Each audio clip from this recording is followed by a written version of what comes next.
Hi loves! Ayan, so this is regarding about kay Pi Network na naman mga loves kasi madami po yung nagtatanong sa inyo sa comment section.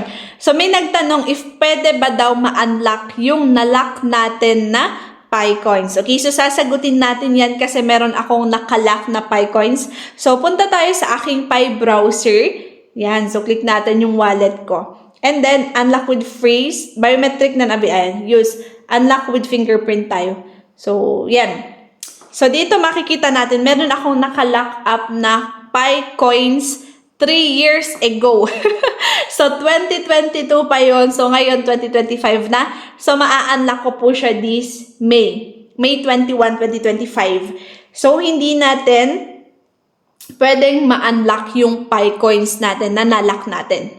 So, explain ko mamaya kung bakit pumasa kayo sa KYC verification pero nag-orange pa rin yung inyong accounts, no? Yung migration. So, ito yung naka-lock up. Yung first na nilock up ko, guys, kapag magla-lock configuration kayo sa Pi ninyo, sa number 7 ba yun or 6, 2 weeks po yung piliin ninyo. Huwag nyo piliin yung 1 year, 2 years, 3 years kasi ganun din po yung aantayin ninyo na taon or months para ma-unlock po yung Pi coins ninyo na ma-transfer dito sa inyong Pi browser, okay? So, sa akin kasi, yung pinaka-first na na-unlock, nilock ko is ito, guys.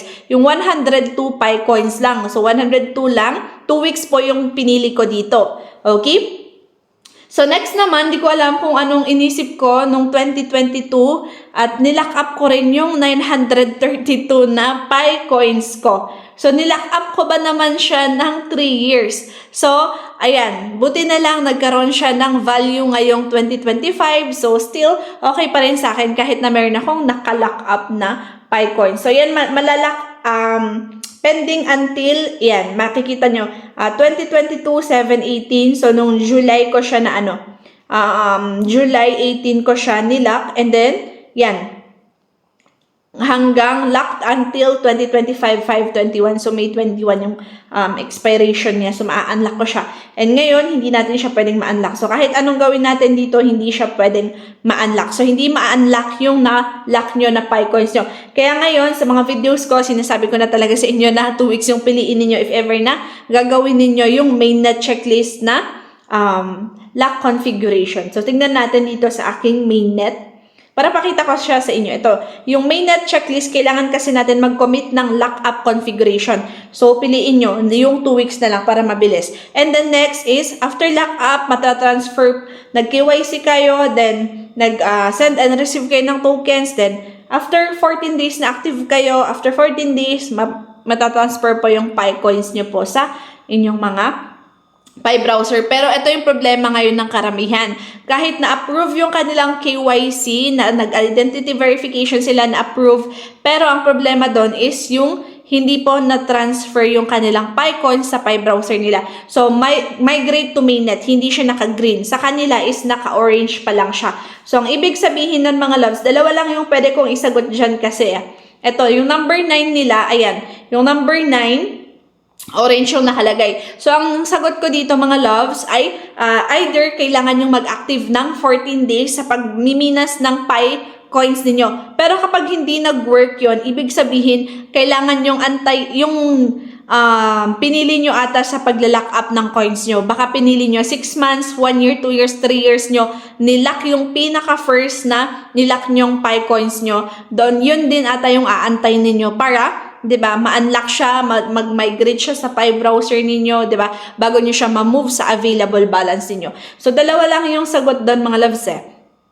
Kasi migrate to mainnet na to eh, tapos ka na sa KYC. So, yun. Antayin nyo na lang mga loves. And pati yung mga hindi na-approve yung kanilang KYC verification, ang problema doon mga loves kasi baka hindi po magkatugma yung pangalan ninyo sa Pi Network account nyo at sa ID na sinadmit niyo. Baka ibang ID, hindi po kayo yung nandyan sa verification, or kung tama man at na-disapprove, baka may problem po sa Pi accounts nyo, baka may mga wrong spelling or kulang na informations ninyo. So, yun, antayin nyo na lang na mag-update po sa inyo si Pi Network. So, I'm sure ngayon, na-flock yung messages siguro nila, no? Kaya, wala pa silang mga updates, antay-antay muna kayo. Mag-mine muna kayo mga loves. Yan, pataas pababa yung value ng Pi ngayon, no?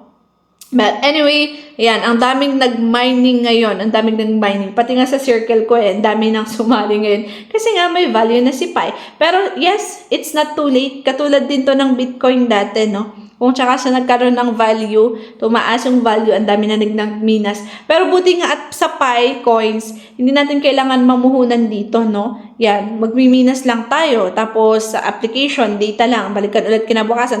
Pero pag gusto nyo na mapabilis yung mining rate ninyo, mapabilis yung pag-ipon nyo ng Pi coins, talagang true referrals. Iisa lang yung sagot dyan. True referrals or validator kasi merong bonus si Pi Network if ever na meron na siyang ibibigay sa mga nag-validate. So, nag-apply ako for validator. Okay lang. Try nyo yun, guys. Nasa, yun saan ba yun yung validator? Dito ata sa Pi browser ba yun? Tignan natin. Dito sa KYC. Sa Pi browser sa KYC. Pero, kailangan nyo ata ma-approve ng KYC pala. Bago ka makapag-apply nito. But anyway, ayan, yun lang yung gusto kong i-share sa inyo mga loves, no? Hindi pwedeng ma-unlock yung Pi coins. And then, yan, kung sino ba nagkakaproblema ng account niyo dyan, tuloy-tuloy nyo muna mag-mining hanggang sa mag-update si Pi kung ano yung mga pwede nyo gawin sa accounts nyo. Kasi si Pi Network lang naman yung makakapag-approve, makakapag-unlock ng mga Pi coins natin. Ayan, wala nang ibang settings dito kahit kulikutin natin dito. Anyway, ayan, drop your questions sa comment section or yung mga wala pang Pi Network dyan. Ayan, nandun sa description box, tutorials and guidance and GC natin. Sali kayo sa GC natin mga loves, no? So, yan, comment kayo pag may mga questions kayo. Gawan natin siya ng tutorials, okay? So, yun lang. Thank you for watching.